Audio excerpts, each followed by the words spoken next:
We are on Article 4 of Question 7 in St. Thomas's SUMMA. And of course, this is the first part of the SUMMA, and Question 7 deals with God's infinity, and Article 4 asks whether an infinite multitude can exist. Objection 1. It seems that an actually infinite multitude is possible, for it is not impossible for a potentiality to be made actual. But number can be multiplied to infinity. Therefore, it is possible for an infinite multitude actually to exist. Thomas's reply to Objection 1. Every potentiality is made actual according to its mode of being. For instance, a day is reduced to act successively, and not all at once. Likewise, the infinite in multitude is reduced to act successively, and not all at once, because every multitude can be succeeded by another multitude to infinity. Objection 2. Further, it is possible for any individual of any species to be made actual, but the species of figures are infinite.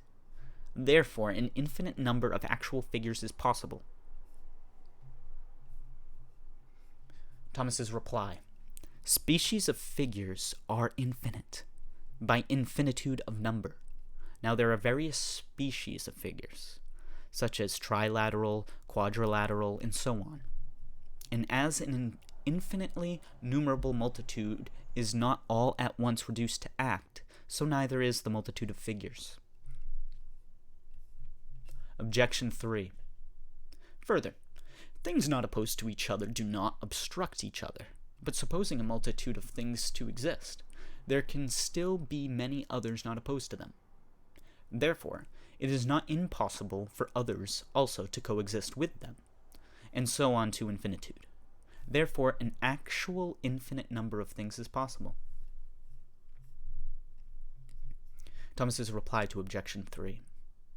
Although the supposition of some things does not preclude the supposition of others, still the supposition of an infinite number is opposed to any single species of multitude. Hence, it is not possible for an actually infinite multitude to exist.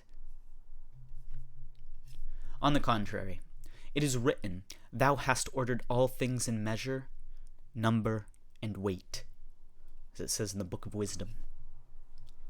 I answer that a twofold opinion exists on this subject. Some, as Avicenna and Al-Ghazal, said that it was impossible for an actually infinite multitude to exist absolutely, but that an accidentally infinite multitude was not impossible. A multitude is said to be infinite absolutely, when an infinite multitude is necessary that something may exist. Now this is impossible, because it would entail something dependent on an infinity for its existence, and hence its generation could never come to be, because it is impossible to pass through an infinite medium. A multitude is said to be accidentally infinite when its existence as such is not necessary but accidental. This can be shown, for example, in the work of a carpenter requiring a certain absolute multitude, namely, art in the soul, the movement of the hand, and a hammer. And supposing that such things were infinitely multiplied, the carpentering work would never be finished, for as much as it would depend on an infinite number of causes. But the multitude of hammers, inasmuch as one may be broken and another used, is an accidental multitude, for it happens by accident that many hammers are used, and it matters little whether one or two or many are used, or an infinite number, if the work is carried on for an infinite time. In this way, they said that there can be an accidentally infinite multitude.